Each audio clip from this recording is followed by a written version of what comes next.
When I was a kid, before I really got into film, if you were to ask me then what my favorite movies were, I probably would have said the Ice Age series. They were way up there, at the very least, alongside Homeward Bound, Pokemon Heroes, Rugrats Go Wild, and the 2007 remake of Hairspray, and there was a point in time where I would watch one of them nearly every single night. And I obviously wasn't alone in loving them so much, because these movies were huge back in the day. At one point, the third film in the series, Dawn of the Dinosaurs, was the 16th highest grossing film and second highest grossing animated film of all time, only behind Shrek 2. And they were such a success for Blue Sky, the Connecticut-based animation studio behind the films, that they released 4 theatrical sequels, which is still today more than any other animated film series has gotten, at least in the West. Today, however, the franchise seems to be, to put it bluntly, well past its prime.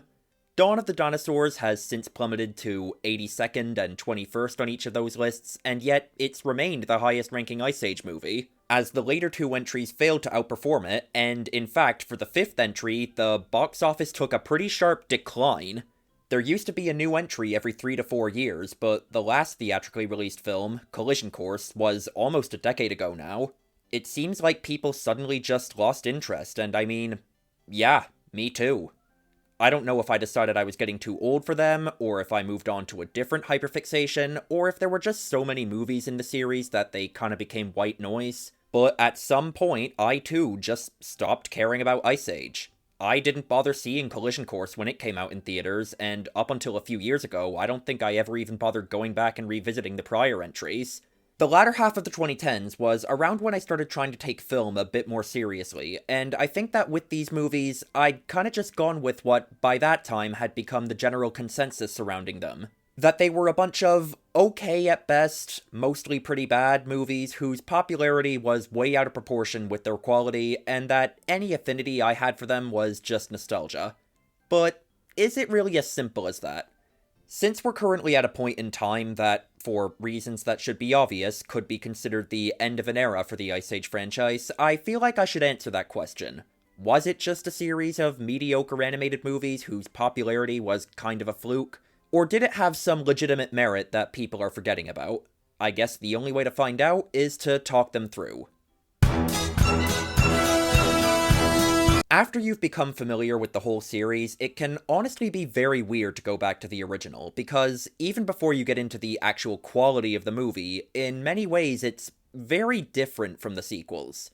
You just kinda tend to forget things like that humans used to be a thing in this universe, that Diego was introduced as an outright villain, that Manny lost a family prior to the events of the series, that there was even a point in time at all where this main trio didn't already know one another. These were all pretty major parts of the story and world in the first movie, which are scarcely even mentioned in the sequels, if they are at all. Watching this series as a kid, it sometimes felt like the sequels were the main movies, and whenever I went back to the original, it felt like I was watching an origin story prequel that they made later. There's also more subtle things, like slight differences in the character designs. For example, Scrat's eyes used to be kind of lopsided, which is not the case in the sequels. And the first movie actually has a completely different soundtrack compared to the rest of the series. Most of the sequels were composed by John Powell, but this first one has a completely different score by David Newman, and I don't think there's any overlap. Like that one iconic leitmotif that's used constantly that everyone who's familiar with this series will probably recognize. Da-da-da-da-da-da-da.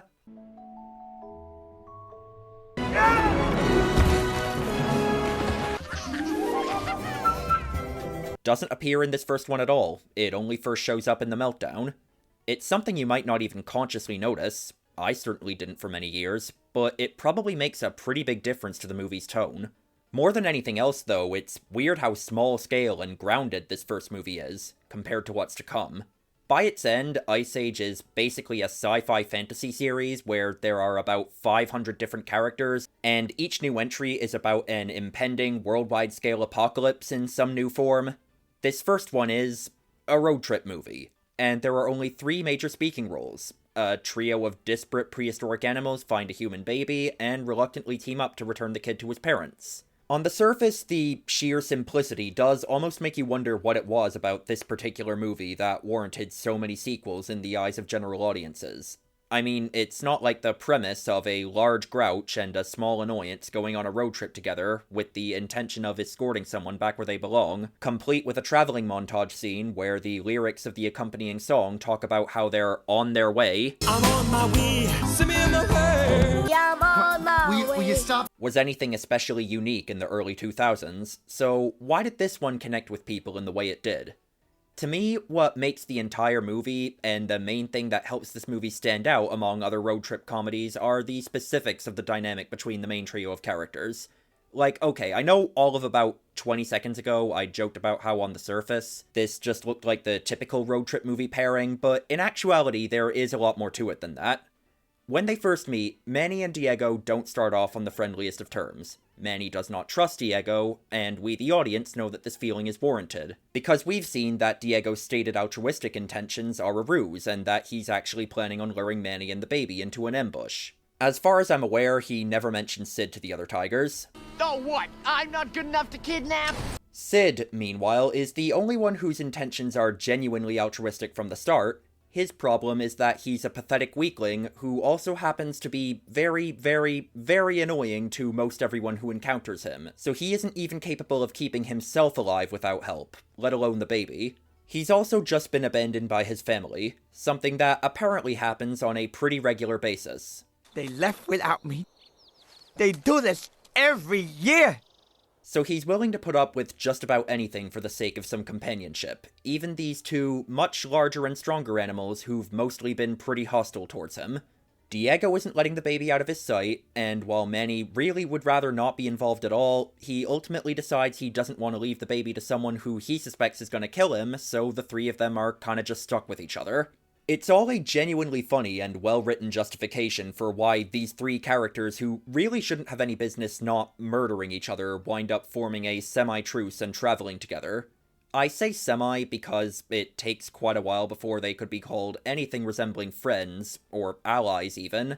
These characters are really assholes to each other, to a level I don't feel like I often see in family movies. I find it kind of hilarious, in a morbid sort of way, that one of the first things that Manny and Diego find common ground on, and start to bond with one another over, is their shared animosity towards Sid, and how much they both really enjoy tormenting him. 3, 2, 1... Manny's insults and retorts aimed at Sid are honestly some of the funniest lines to me. Hey, why am I the poop checker? Because returning the runt was your idea. Because you're small and insignificant, and because I'll pummel you if you don't. It's not to say that their entire relationship is based on sadism, desperation, and a little bit of pity thrown in. Of course, as they spend more time together throughout the movie, they gradually become more fond of one another. Those just happen to be some of the earlier things that push them closer together. Another key standout to me is what they do with Diego's character. I think one of the reasons his arc sticks out so much is because, for a lot of us watching this, as kids especially, it was likely the first time we'd ever seen a character go through a change quite like his. Diego wasn't just a mischievous antihero or a curmudgeonly grouch. It's not even like he was an obvious outcast or an unwilling participant amongst the other antagonists, who seemed like he was primed to eventually turn against them from the start. He was simply the bad guy. The deceptive, diabolical villain who for a major portion of the runtime is fully intending on leading the other characters to their deaths. Him having a change of heart and properly joining their side after growing attached to them throughout the movie, this was probably my personal introduction to that being a thing that can happen.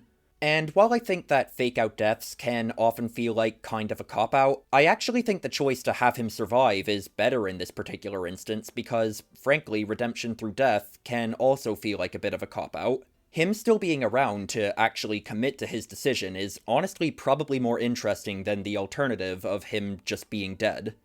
Suddenly, the amount of sequels this movie got is making a lot more sense to me. Throughout most of the rest of the series, even when everything else happening around them is garbage, this dynamic is pretty much always there, at least to some degree, as something the viewer can latch onto. Revisiting this original movie, it's actually quite easy to see why people went, yeah, I would like to see 20 more movies with these three as the main characters. And I think in the alternate timeline where Ice Age didn't get any sequels, people would actually be confused why it didn't. However, I should make it clear, just because I understand why they kept making sequels and why they continued to be successful, does not necessarily mean I think those movies are all good. The first movie has its issues too. There's some kind of cliche jokes and scenes, there's a bit of awkward PG-rated violence in the climax. Like, seriously, this scene is pretty great otherwise, but what even was Diego's injury here? There's like a shot or a sound effect missing. And while it is by far at its least heavy-handed in this first one, I do get a little annoyed by the character's continued insistence on saying herd instead of friends or family, what it's obviously a metaphor for. But generally, there isn't a whole lot to dislike about the original. It's just a great, classic road trip comedy, with a genuinely interesting and endearing trio of main characters. The sequels, on the other hand, well, we'll be getting into that very soon. Yeah, that's right, I'm not just talking about the movies, I'm talking about every piece of Ice Age media. To a certain extent, at least. Like, I didn't play the video games. However, I'm mostly just using Gone Nutty as an opportunity to introduce the fact that I'll be doing this because there's not exactly a lot to this one. It's pretty much just a scene with Scrat that they would normally use as the opening to one of the movies, except without the movie, where they would normally show the title card, instead it just cuts to credits. It's not even that nutty, really, it's actually quite tame compared to most of the rest of his antics throughout the series. I'm wondering if this was just a deleted scene that they wound up releasing as a separate short. According to IMDb and Letterboxd, one of its alternative titles is Scrat's Missing Adventure. I guess the use of that song, best known for its use in Sleeping Beauty, a Disney movie, is a little ironic given the eventual Disney acquisition. Yeah, there's basically nothing else of note about this. I really wasn't kidding earlier when I acted like there was something exceptional about the amount of sequels Ice Age has. It even beats out titans of animated film series like Toy Story, whose 5th entry is still in the works, and Shrek, which would only beat it if you counted the Puss in Boots spin-offs. Most major animation studios have their flagship series, but very few have ever relied on them to quite the degree that Blue Sky has relied on Ice Age. And looking at the box office numbers, it's not difficult to see why. If you look at another studio, like Pixar, you can see that their movies, at least by comparison, have a fairly consistent box office return, the only real pattern being an upward trend, aside from the COVID years, which can be explained by inflation and the studio's growing influence. With Blue Sky, on the other hand, there is a very noticeable spike in their box office return every time an Ice Age movie comes out, with each new entry tending to gross double, triple, or even close to quadruple anything else the studio tried releasing. Even the 5th movie, which supposedly underperformed financially and was generally seen as the reason why they stopped making them, was still a noticeable peak compared to their other releases from the time, with only 2 of Blue Sky's non-Ice Age movies having a higher return than it did. In the years since that last movie came out, I remember hearing a lot of YouTube reviewers saying things like, "Nobody asked for this. Nobody asked for 5 installments of this incredibly overhyped film franchise." When not throwing shade, but that's obviously just not true. Clearly people were asking for this. Now, I obviously never worked at Blue Sky, nor do I know anyone who did, so this is purely speculation, but given these circumstances, I have to imagine that most, if not all of the Ice Age sequels were made, at least partially, out of obligation. That they kept making sequels because they felt like they should, rather than the idea coming first and the choice to make a sequel coming second. At this point, it's generally accepted the Ice Age sequels are bad. But again, I have to ask, is it really that simple? Are all of them that bad? They gave it 4 or 5 more shots, and they couldn't think of anything else worthwhile to do with these characters? Well, not to get ahead of myself, but I don't think that the next movie is going to be proving anybody wrong about that. The Meltdown is probably the Ice Age movie I saw the most as a kid. I think for a while it was the only one we had on DVD.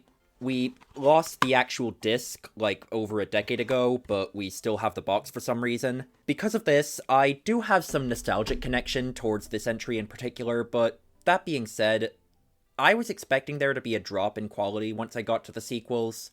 I was not expecting it to happen this drastically, this quickly. All things considered, it's definitely not the worst movie in this series, but it is without a doubt the most boring. Like, what even happens in this one? I guess obviously the titular meltdown, but that's not really relevant until the climax. Is it really just gonna be the same 3 characters walking from point A to point B again? This time they aren't even introduced as having any real conflicts with one another, or any arcs that any of them have to go through, so what are they actually gonna do to fill time in this movie?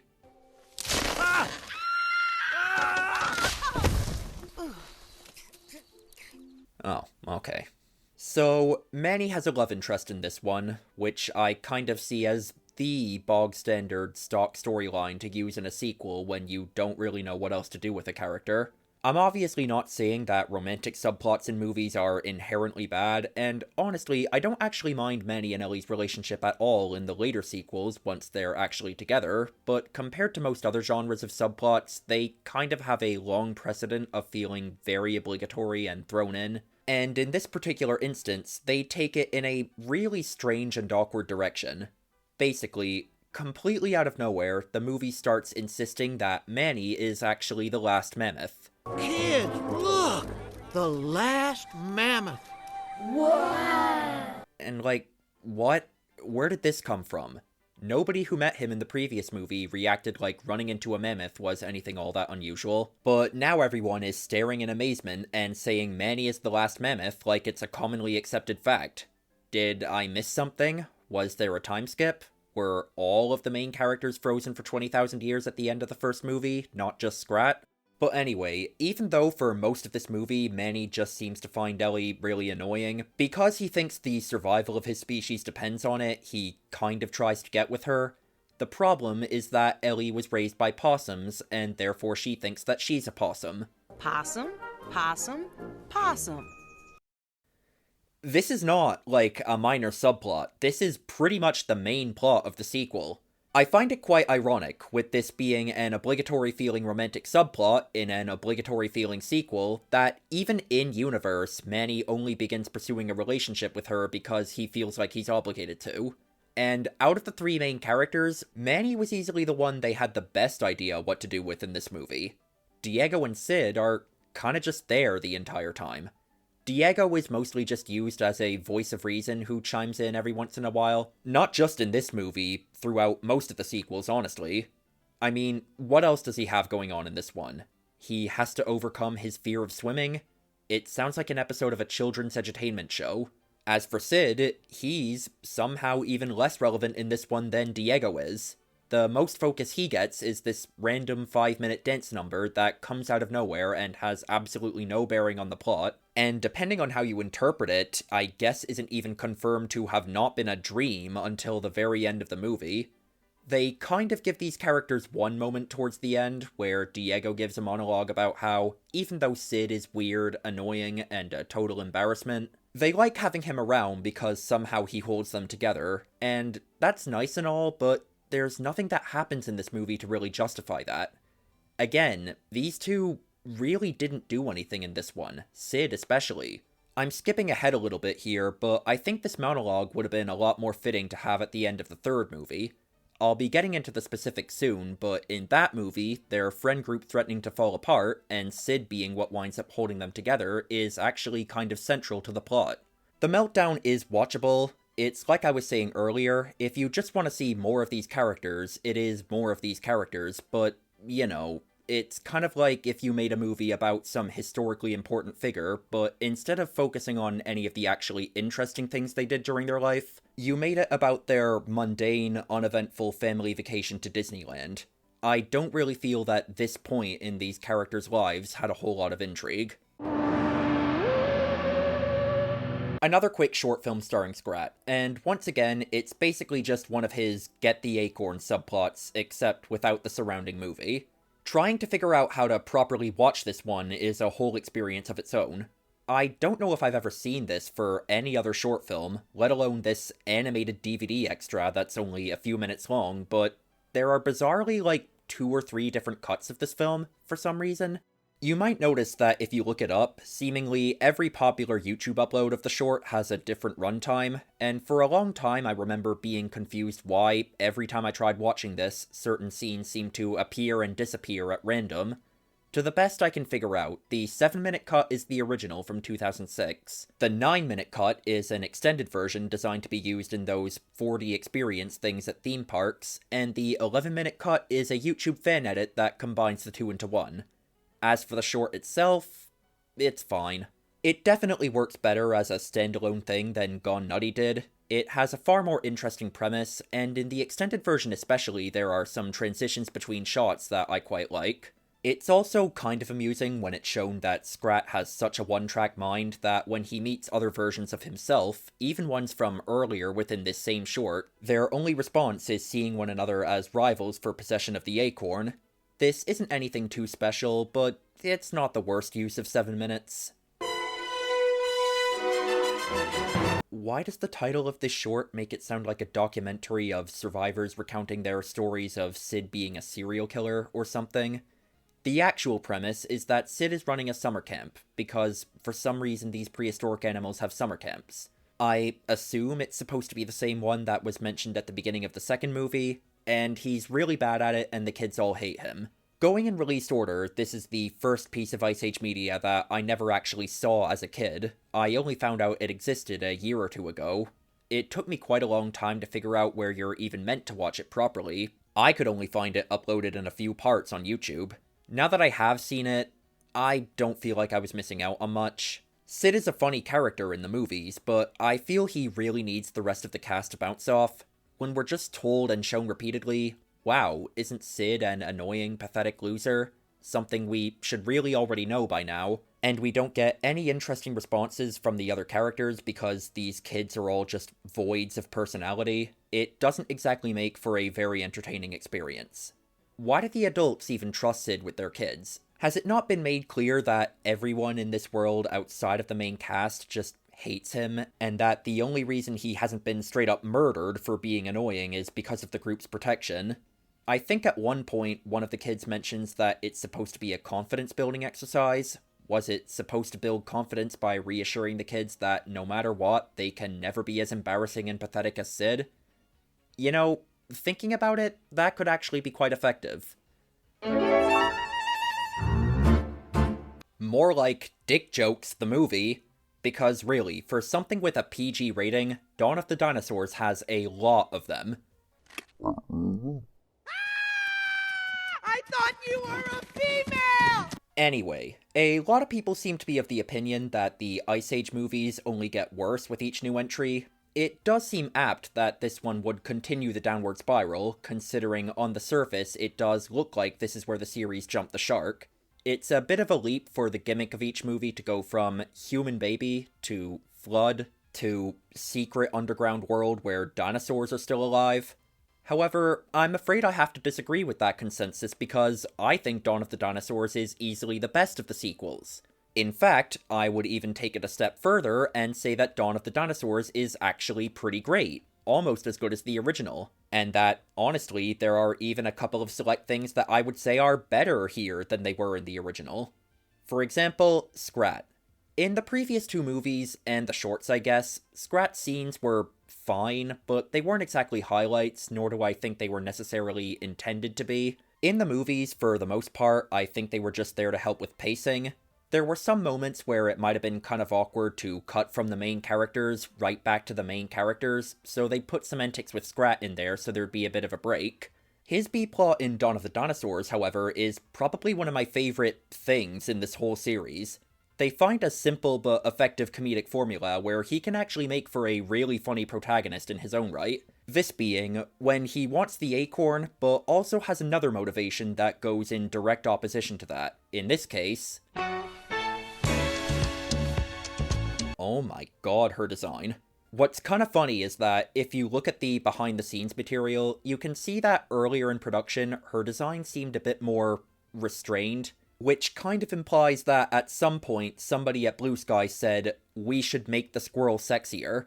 Anyway, I know earlier when I was talking about the second movie, I said that giving one of the characters from the previous movie a love interest is kind of the bog-standard stock sequel storyline, but in this particular instance, they actually did something interesting with it.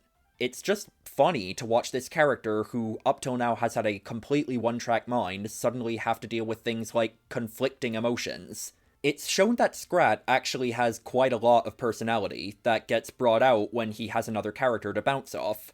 His subplot in this movie comes across like it actually spawned from a real idea they had for what to do with this character, rather than just giving him a love interest because that's what you're supposed to do in a sequel. So that's already quite a lot to like about this third entry, and I haven't even gotten into the main plot yet.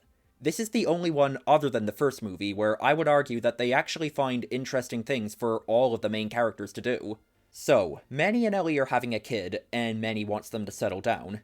Diego doesn't really think that life is for him, and the pair of them start to have a bit of a fallout over it, ending with Diego deciding he wants to go off on his own. Meanwhile, neither of them are really considering Sid when it comes to their future life plans. So Sid, with his abandonment issues creeping back, comes across a seemingly deserted clutch of eggs, and decides to adopt them as a sort of coping mechanism. And that's pretty much where the title of the movie comes into play. Sid winds up being stolen by the mother dinosaur, and Manny and Diego wind up reuniting in an effort to rescue him. Like, that's a conflict, a hook, that actually involves all three of the main characters. To me, that immediately makes it a measurably better sequel than The Meltdown. I really enjoy Manny and Diego's dynamic in this movie. With Sid spending the majority of the runtime separated from them, it provides a lot of opportunity to focus on the pair of them as friends. It's funny that the resolution to their conflict basically just comes down to the pair of them being emotionally open with each other, something that's apparently quite difficult for them. Guys don't talk to guys about guy problems. We just punch each other on the shoulders. That's stupid. I even like Ellie in this movie, when I was kind of indifferent to her in the previous one. She actually makes for a pretty funny straight man, and her awkward pair-up with Diego during the climax is one of my favorite scenes for both of their characters. This third movie is also pretty much the only time that the new characters they introduce generally make a great first impression, and immediately serve as a fun addition to the series. I already talked about Femscrat, and yes, I know at this point her name is actually pronounced Scrat, but I've gotten used to calling her Femscrat, so I'm sticking with that. But there's also the Dinosaur family, who Sid has a cute dynamic with. They're really showing in this movie that they're quite good at making likable silent characters. And then of course there's Buck. He isn't super deep or anything, he's mostly just a bit of a foil to Manny and Diego, but he's easily one of the funniest characters in this entire series, and it comes across like both Simon Pegg had a lot of fun voicing him, and that the animators had a lot of fun with his expressions and how he moves. Also, I do immediately gain a bit of respect for any character in this series who just says family instead of herd. I've forgotten what it was like to be part of a family. At this point in time, I do think the first movie is a little bit better, because while I think this movie is genuinely great for the most part, there are a couple of select moments where my enjoyment is, at least partially, kind of ironic. Oh, Emer, that really, really funny shot is going on. I think I know when you have a stupid expression or something. No, look at the shadow coming up here.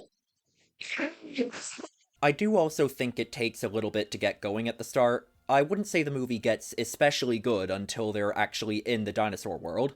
Still, Dawn of the Dinosaurs does prove, to me at least, that a good Ice Age sequel can be done. And honestly, this movie would make for a pretty solid conclusion to a trilogy. The characters are all in a good spot, the last words spoken are a series title drop, the very last shot before the credits roll is Scrat doing his iconic scream into the camera. It makes for a decent bookend, which possibly was their intention, considering I think before the 2010s, a blockbuster series going on for more than 3 entries was kind of a rarity. If they had just left things off here, I imagine this series would probably sit in a much better spot in people's memories. 2 out of the 3 movies being good isn't too bad a track record. In fact, I think many would say that that's kind of par for the course with most trilogies. But if you somehow didn't already know, you can probably tell by the runtime of the video, we've got a lot of material left to cover.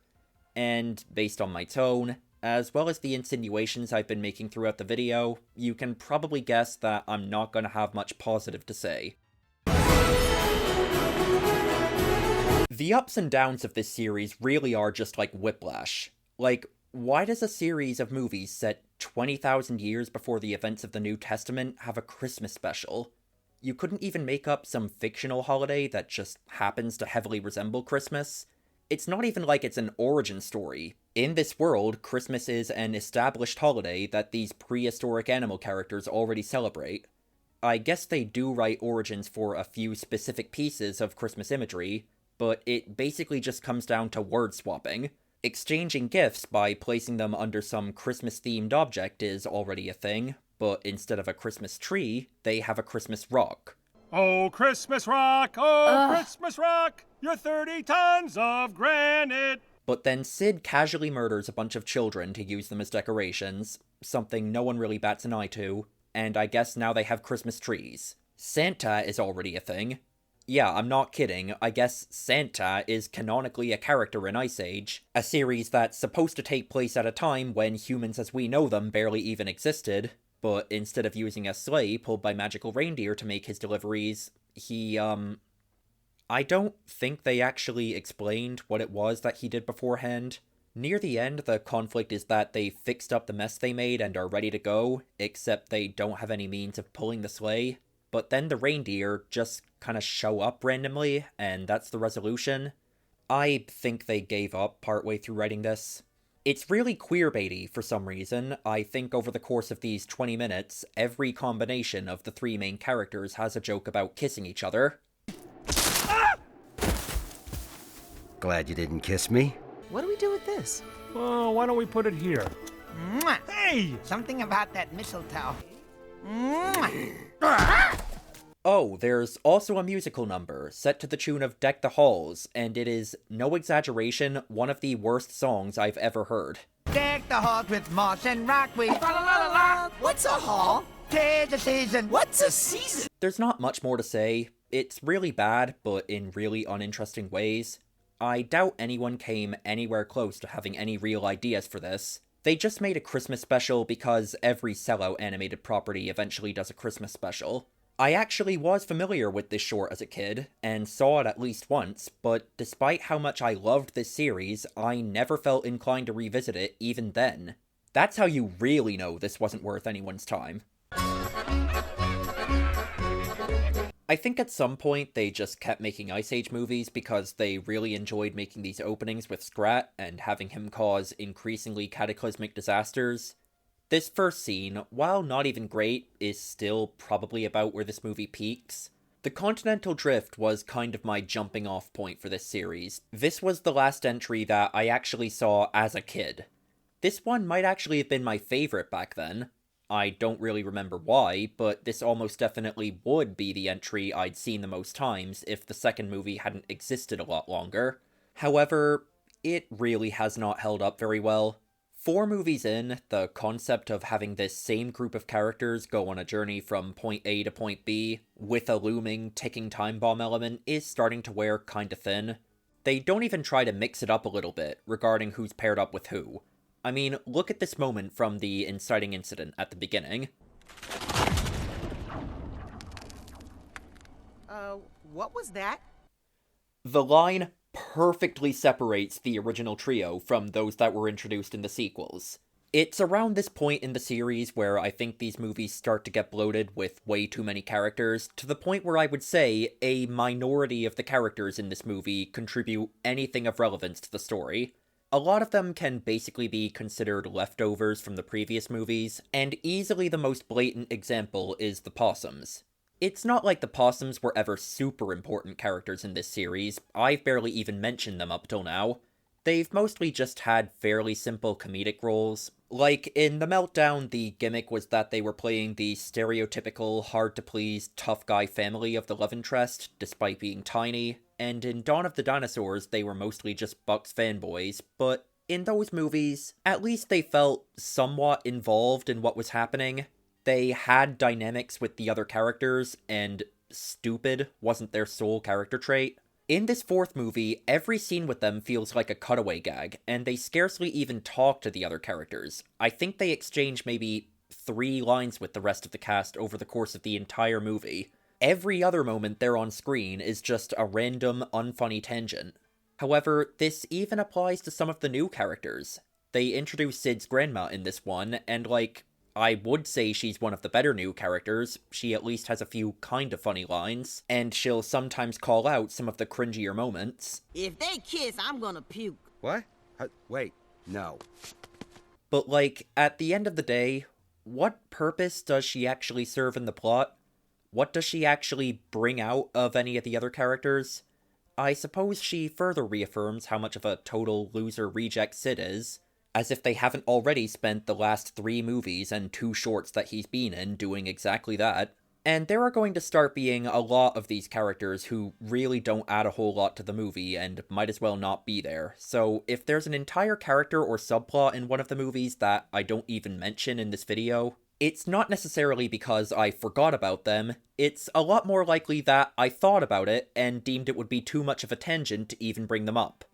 Also, the concept of Dawn of the Dinosaurs was definitely a stretch, but if you don't count the Christmas special, I think this movie is the point where this series truly jumped the shark.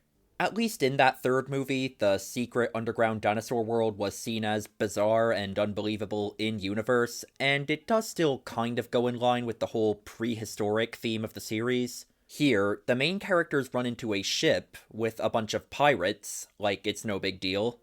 Hey, they look fluffy. I get the big woolly one. Oh, gee. A girl who just happens to be the same species as one of our protagonists. I wonder what role this character is gonna play. The pirates also have a musical number, in a series that has never been a musical. The subplot with Manny and Ellie's daughter, Peaches, is all these, high school movie tropes and archetypes, and later on there's a whole sequence where they encounter sirens, and aside from the many other reasons that it's one of the weirdest scenes in the entire series, again, this is played off like it's no big deal. Apparently these things are known and commonly accepted to exist in this movie's world. This even extends to the character designs. By these later entries, I think some of them get way too anthropomorphized, to the point where they can start to look really out of place in this universe. I already mentioned the pirates with their piercings and bandanas, and the high school archetypes with their fancy hairdos. Then there's the villain with his literal hat hair. One of the worst examples is Peach's loser friend, who I'm not even going to dignify with a name, because he's quite possibly my least favorite character in this entire series.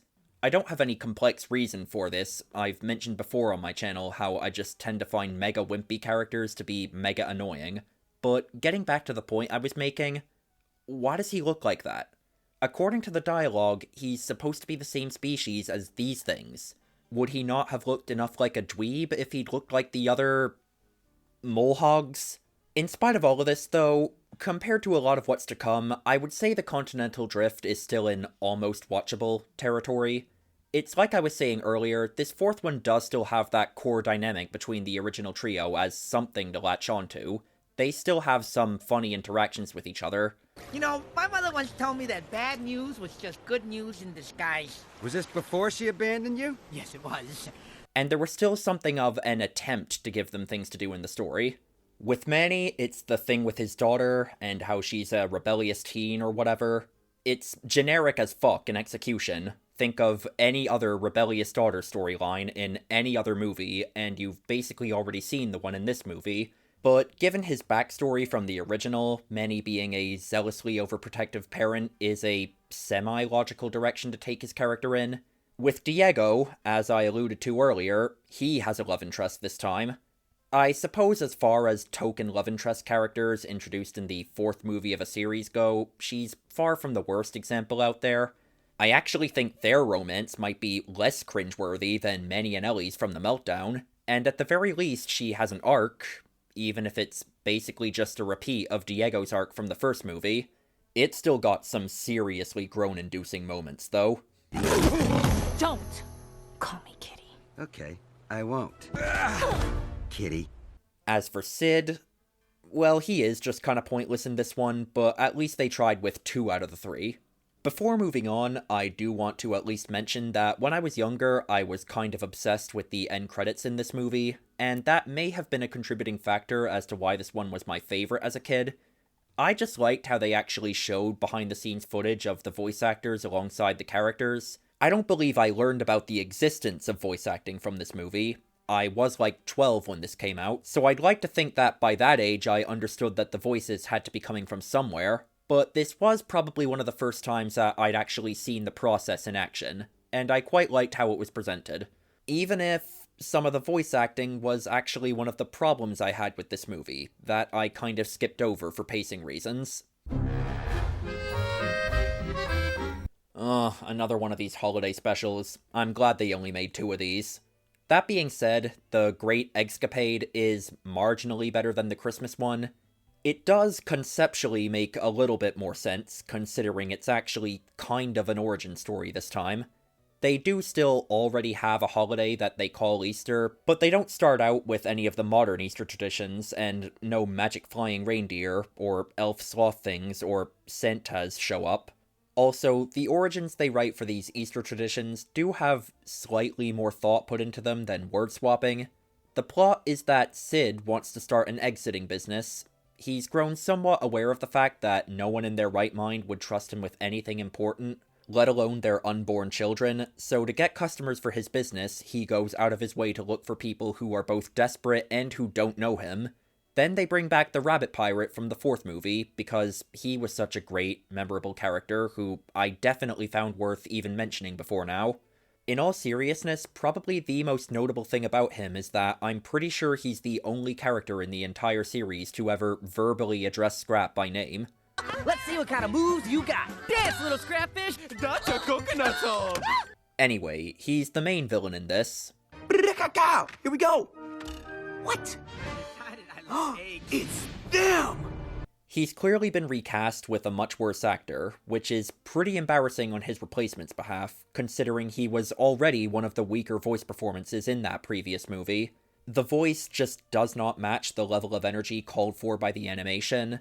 He steals all the eggs for, like, some reason, who cares, I'm sure you see where this is going by now, and hides them, and also paints them so they're camouflaged. So they go looking for a bunch of painted eggs, hidden by a bunny, on Easter. You get it? You better get it, because they make sure to spell it out for us at the end. You know, it was kind of fun having an egg hunt. Maybe we should paint eggs and hide them every year. I did at least think it was kind of funny when the final obstacle was revealed to be Scrat, who basically solos the entire cast while defending an egg that he thinks is a giant acorn. I guess this short does give us a little bit of insight as to what these characters get up to in their daily lives when there isn't a movie going on. Honey, I'm in my manny cave watching the Hawks-Bears game. Yeah, let's just move on. I guess now every movie just has to up the ante even further with the gimmick. What even happens in this one?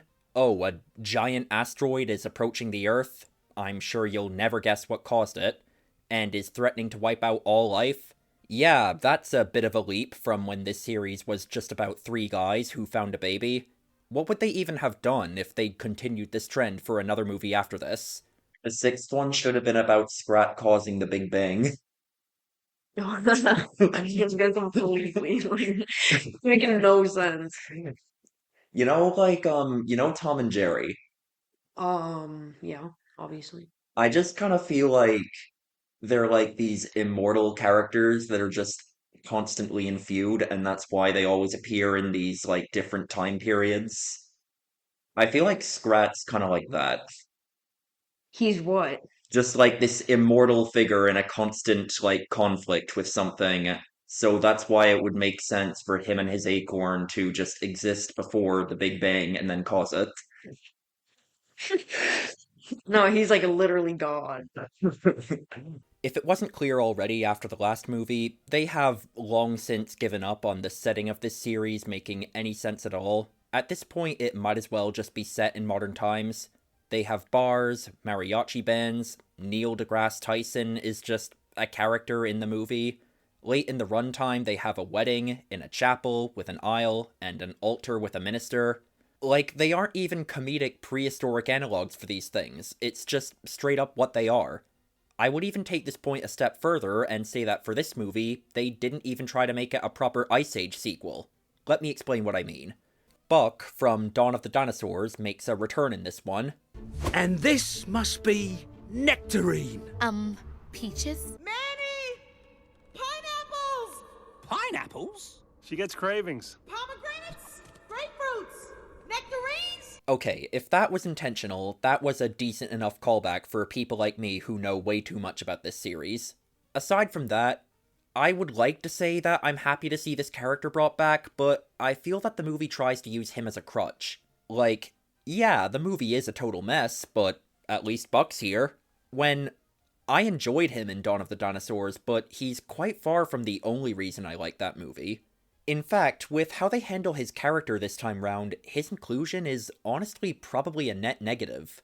For starters, he is a total Mary Sue now. Literally everything that happens completely revolves around him.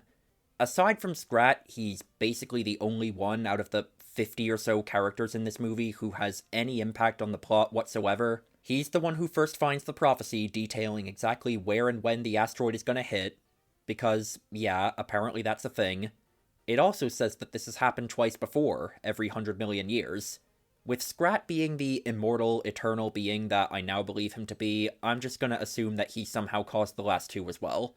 Buck is also the one who babysits everyone the whole way to the impact site. The villains only get involved at all because of their personal beef with Buck. And Buck is the one who comes up with the plan that allows them to divert the asteroid and prevent the collision. Even in scenes between other characters that should have nothing to do with him, few as they are, he'll sometimes just pop up randomly. I also find him to be quite flanderized compared to how he was in Dawn of the Dinosaurs. In that movie, he mainly had a pretty cool and competent personality, with a comparatively occasional joke implying that he's kind of insane, but this time round, being crazy is his whole thing. Luckily for me, there's a pretty easy point of comparison. In the third movie, there was a 5-second joke where he claimed he was married to a pineapple, and honestly, depending on how you interpret it, he could have just been joking in response to Manny's rhetorical question. Buck, when exactly did you lose your mind?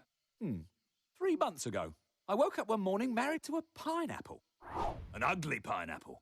In Collision Course, however, he has an entire subplot where he adopts a pumpkin and starts carrying it around everywhere because he thinks it's a baby.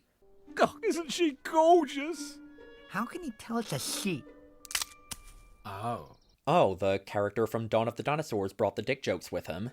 With him doing all of the heavy lifting in regards to resolving the movie's conflict, and taking up all of the screen time with his wacky nonsense, nobody else has any room to breathe. So the rest of the cast are essentially relegated to standing in the background and chiming in with an occasional one-liner. Our main characters spend the vast majority of the runtime reduced to the same role as the random background animals from the previous movies. Well, actually, scratch that. At least in those movies, the bits with the random background animals were sometimes funny. Nobody move a muscle.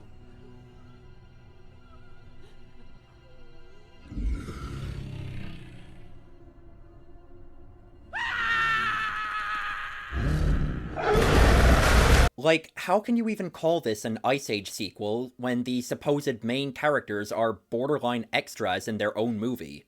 And just like the Continental Drift, only to an even greater degree, this doesn't just apply to the returning characters, this also applies to the characters who were newly introduced in this movie. Take, for example, the villains I mentioned earlier, these dino bird things. Their plan is that they want the apocalypse to happen, because Buck will die in the apocalypse, and they hate Buck. They repeatedly cut back to them throughout the movie, as if they're setting them up as a threat. Like, whatever, that's pretty normal. The previous movies did this sort of thing as well.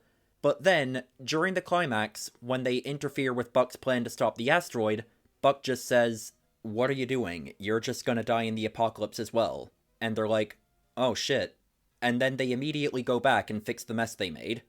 So, what was even the point of introducing and setting up these characters when the only thing they do that has any impact on the plot is immediately undone by them?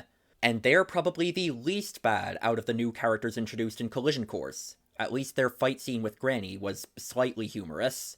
As for what they do with the main trio, in the tiny amount of screen time each of them are given, Manny's arc in this movie is an exact repeat of his arc from the previous movie. Like, there isn't even anything to elaborate on there. You could probably swap the order of these two movies, and it wouldn't make a lick of difference, at least as far as his character goes. With Diego, they somehow try even less to give him anything to do. His plot in this one is that he and Shira, his love interest from the previous movie, want to have kids, but the local kids are all scared of them because they're a predator species, and they're afraid that their kids will be ostracized in the same way. What is this, Zootopia? It even came out the same year. This, straight up, is not resolved on screen. It's briefly mentioned at the start of the movie, and then at the end it cuts back to them, and I guess the kids have suddenly started liking them at some point in between these two scenes. And that's that subplot. Finally, there's Sid.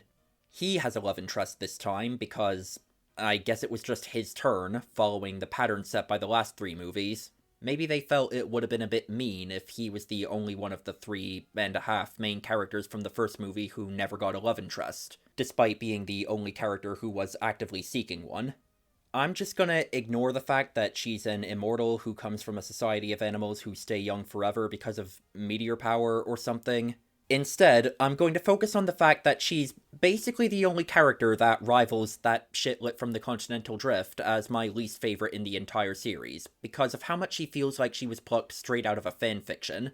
She makes the first move on Sid, because she just happens to find all of the traits that normally put other women off him extremely attractive. And yeah, it is kind of played for laughs, but still, it's so wish fulfillment-y that it almost comes across like the script of this movie was written by Sid himself.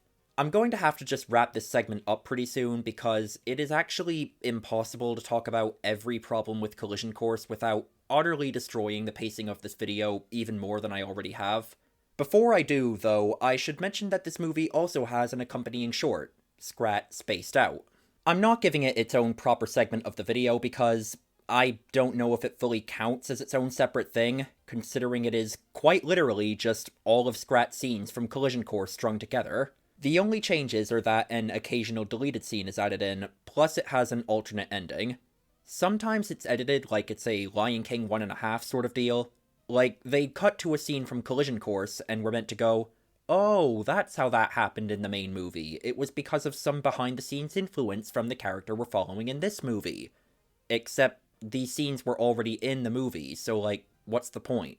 I guess it is an opportunity to talk about how even Scrat scenes, while still probably the best part of the movie, feel like a notable downgrade compared to those in the previous entries. I feel like in this one, they rely a lot more on cheesy, cartoony sound effects than they ever did previously.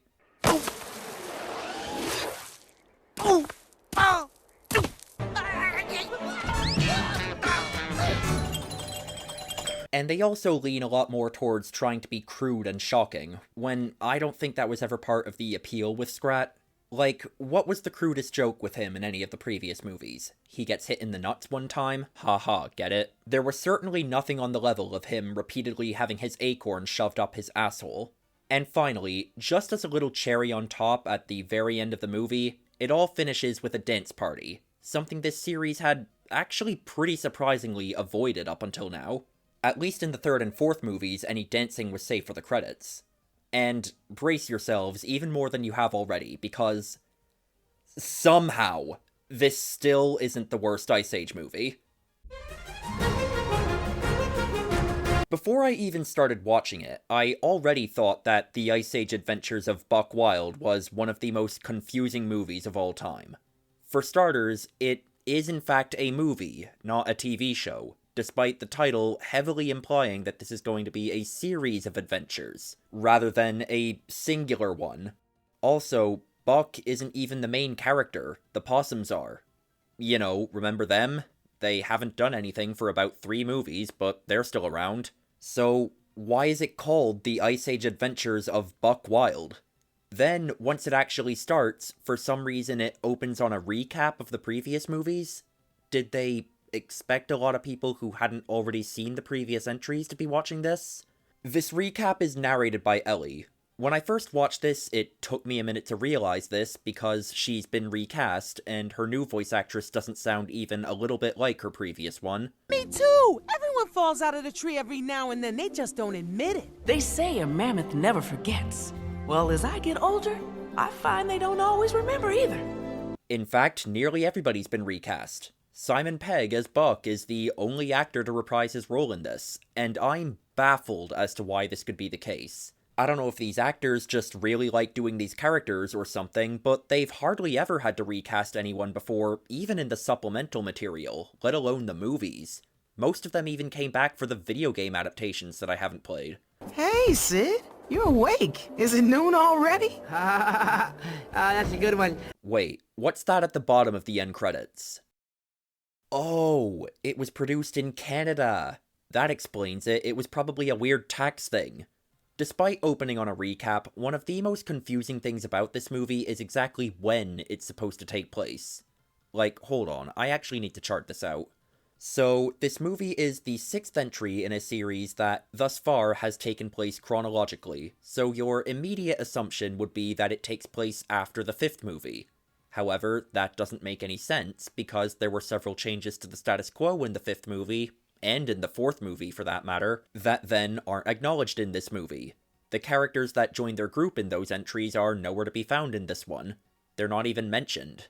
The most recently introduced character who actually seems to exist is Buck, who was introduced in the 3rd movie. So, okay, maybe this one takes place in between the 3rd and 4th movies? But no, that doesn't make any sense either, because there are changes to the status quo in this movie that then aren't reflected in the 4th and 5th movies. This one ends with the possums leaving the main group, but in the Continental Drift, they're still with them. So, maybe this is one of those retconning half reboots where some of the previous movies are canon, but then it diverges at a certain point. For another example, the Halloween franchise has done this like 3 times, but even that doesn't work. Peaches was born in Dawn of the Dinosaurs, and she isn't even mentioned in this. And wait, hold on. Even though the characters introduced in those movies are missing, they still reference the events of the latter 2 movies during the opening recap. Buck still has his pumpkin daughter, which he got in the 5th movie. And there's a scene in this where the possums are taught how to use pea shooters, even though we've already seen them using those in this series. In their introductory scene, no less. What is this? Sorry if I'm spending too long on this, but I think this attempt at keeping a coherent timeline sets a good precedent for the level of competence you can expect for every other aspect of this movie. Let's go back to how nearly everyone was recast. It's so unbelievably distracting. Diego sounds fine. Aside from you, nothing smells bad. So, no. Maybe his replacement voice actor just didn't have any opportunity to get it especially wrong, considering Diego only has like 4 lines in this entire movie. Everyone else sounds really off, and even in a vacuum, some of them are among the worst voice performances I've ever heard. I don't mean to be a negative Nancy, but they've been gone a while. Shouldn't we just be looking for bones at this point? Manny, they're out there all alone in the cold. They're probably frightened. Don't worry, we'll find them. Because if we don't find them, I'm gonna kill them. It's not just how they sound, either. You know how shows like The Simpsons have strict do's and don'ts for the animators to follow when working with their characters? As it turns out, there's a reason why people do that. If you couldn't tell just by looking at it, or by the fact that it was made in Canada, when Blue Sky is based in Connecticut, this was not made by Blue Sky Studios. It was produced by Disney, and the animation was outsourced to some random Canadian studio. The one that did those weird, straight-to-Disney Plus Diary of a Wimpy Kid movies. And it's obvious that they didn't really know how to animate these characters properly. It's easiest to see with Sid's facial expressions. He keeps doing this dopey smile that doesn't remotely resemble anything he did in the older movies. It reminds me of the Patrick Tooth smile from SpongeBob. And that's not even mentioning the blatant drop in render quality, the large number of shots that look straight up unfinished, and some of the new character designs. Suddenly, that guy from Continental Drift doesn't look so bad in comparison. As for the plot, strangely enough, that's actually probably the least bad thing about this movie. Basically, Manny is sick of the possums' shit and says they would never get by without the group's protection, to which the possums feel challenged, and so they decide to go and live with Buck in the dinosaur world. If they were to perform the completely unnecessary task of making yet another Ice Age movie, that's actually not the worst idea. It's a direction to take these characters in that makes sense, especially since, as the last 2 movies showed, they really don't have anything to contribute to this group dynamic anymore. But on its own, there isn't really enough to it to build an entire movie around it. This probably would have worked a lot better as a B-plot, but unfortunately, they couldn't follow the tradition of having some cataclysmic disaster serve as the A-plot, because Scrat is mysteriously absent in this movie, making this the only piece of Ice Age media not to feature him. For a while, it was rumored that this was because Disney had lost the rights to Scrat due to some legal battle over ownership of the character, but then Scrat Tales came out a mere 2 months later, so I don't know. Regardless, he's not here, and I guess they couldn't think of any other way to trigger some sort of A-plot without him, so instead the B-plot has to serve as the A-plot. Also, they give Buck a backstory where he was part of this Avengers-esque hero team when I feel like they're kind of missing the point of his character by doing that. His whole thing is that he's a loner. That was a big part of what made him a foil to the others in Dawn of the Dinosaurs. It's why he's a bit crazy, and it's also why he chose not to come with them at the end. Whatever, honestly. Next to everything else in this movie, fundamentally misunderstanding one of the major characters is kind of a nitpick. I've heavily implied it already, but this is easily the worst of the 6 Ice Age movies. Collision Course was at least kind of funny with how bizarre and stupid every single thing in that movie is. This is just boring, poorly made slop. Well, here we are, the last piece of Ice Age media to get an official release.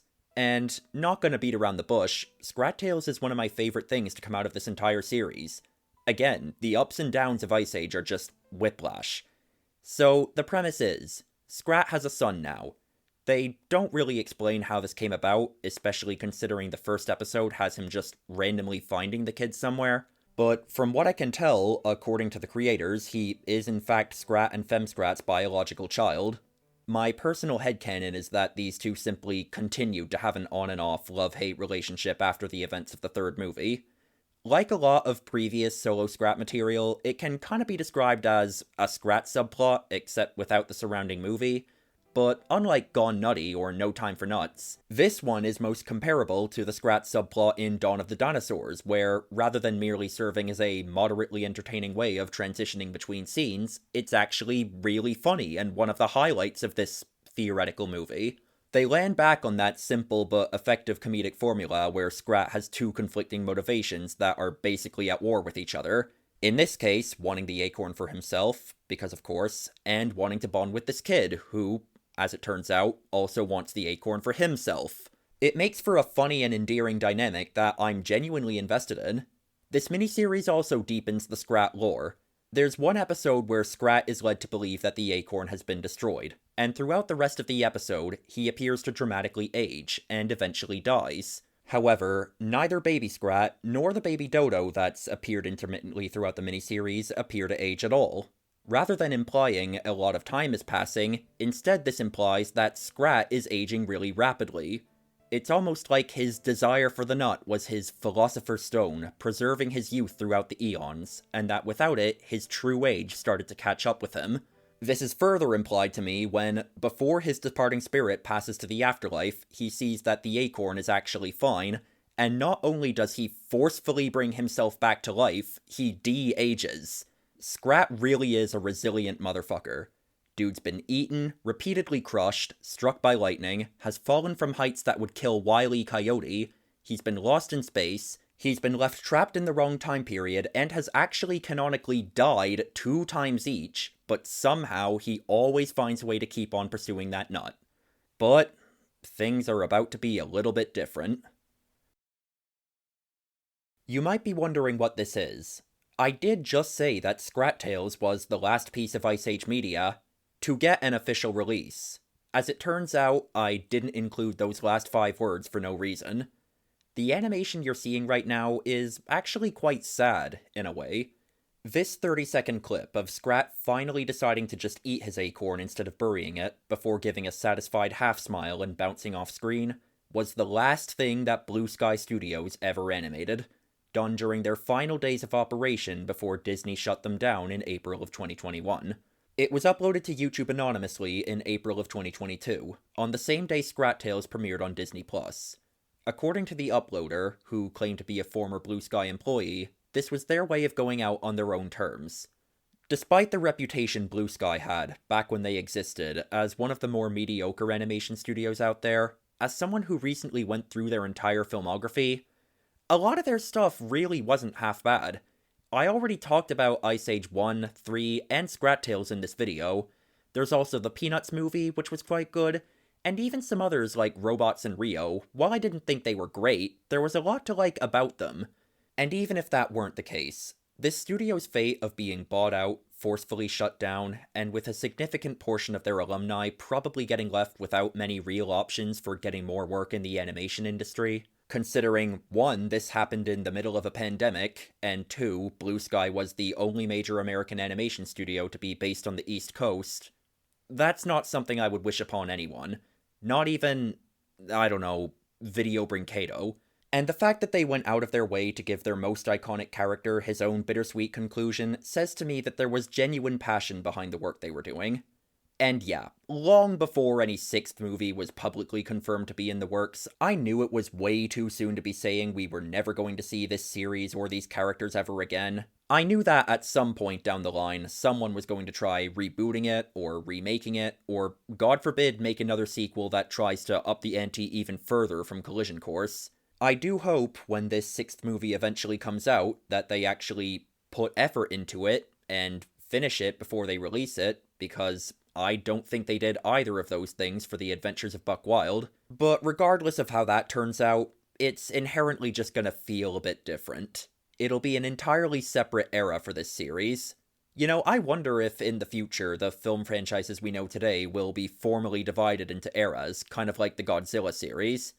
This isn't really one of my reviewing and ranking videos, but if I were to rank every piece of Ice Age media I covered, starting from the bottom, we have the Ice Age Adventures of Buck Wild, followed by A Mammoth Christmas, Collision Course, and spaced out, I guess, The Great Egg-scapade, Surviving Sid, The Continental Drift, The Meltdown, Gone Nutty, No Time for Nuts, Scrat Tales, Dawn of the Dinosaurs, and finally, the original. It's never been the most consistent series out there, but it's iconic for good reason, and I hope I've been able to communicate that with this video. Thanks for watching. Goodbye.